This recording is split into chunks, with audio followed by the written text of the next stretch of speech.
Assalamualaikum warahmatullahi wabarakatuh.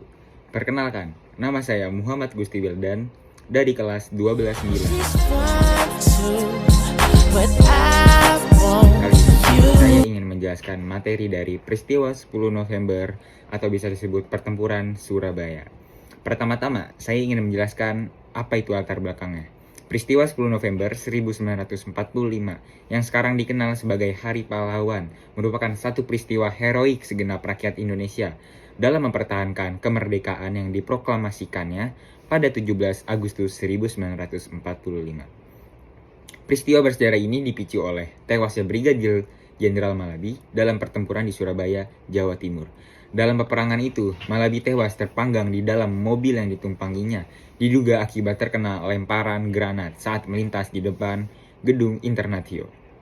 Ya, selanjutnya yaitu proses terjadinya pertempuran Surabaya yang dilatar belakangi oleh para pasukan sekutu yang tergabung dalam AFNI pada 25 Oktober 1945 yang dipimpin oleh Brigadir Jenderal Malabi yang kala itu langsung menuju ke Surabaya dan mendirikan pos-pos pertahanan.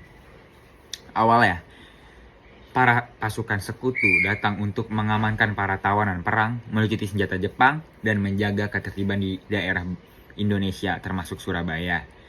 Namun pada 27 Oktober 1945, pasukan sekutu memutuskan menyerbu penjara dan membebaskan para tawanan perwira sekutu yang ditahan oleh Indonesia.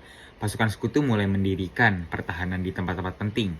Tidak hanya itu, mereka juga menyebarkan selebaran yang berisi himbauan agar masyarakat Indonesia menyerahkan senjata. Akan tetapi rakyat Surabaya menolak menyerah kepada sekutu. Kondisi ini semakin mendorong rakyat Surabaya untuk melakukan perlawanan terhadap sekutu. Pada 28 Oktober 1945, pasukan Indonesia yang dipimpin oleh Bung Tomo mulai menyerang pos-pos pertahanan milik sekutu. 3 hari kemudian, 31 Oktober 1945, Brigadir Malabi tewas di tangan para pejuang Indonesia. Kejadian ini sontak menyorot kemarahan sekutu dan mereka memberikan ultimatum agar masyarakat Surabaya segera menyerah. Sekutu mengancam rakyat Surabaya akan dihancurkan jika tidak menyerah. Namun masyarakat Surabaya tidak gentar dan tetap melakukan perlawanan. Puncak pertempuran Surabaya terjadi pada 10 November 1945 ketika pasukan sekutu menyerang kota Surabaya. Setelah 3 pekan pertempuran Surabaya mulai mereda pada 28 November 1945, pertempuran ini lebih banyak memakan korban jiwa. Tidak hanya itu, penduduk juga banyak yang mengungsi dari kota Surabaya dan bangunan-bangunan mengalami kerusakan dan kehancuran parah. Ya, selanjutnya yaitu tokoh-tokoh yang terlibat pada pertempuran Surabaya.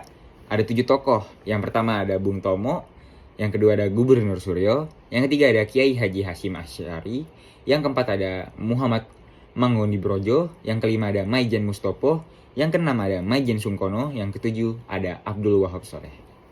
Ya, untuk yang terakhir ada dampak bagi Indonesia. Ada 2 dampaknya. Yang pertama dampak positifnya. Yang pertama dampak positif membangkitkan semangat nasionalisme, meningkatkan kepercayaan diri, meningkatkan solidaritas, meningkatkan kesadaran politik, menularkan semangat perjuangan. Ya, untuk dampak negatifnya banyak korban jiwa, kerusakan infrastruktur, pengungsi, trauma dan duka yang mendalam, pengaruh jangka panjang. Ya, mungkin itu saja untuk dari materi pertempuran Surabaya dari saya. Kurang lebihnya mohon maaf. Wassalamualaikum warahmatullahi wabarakatuh.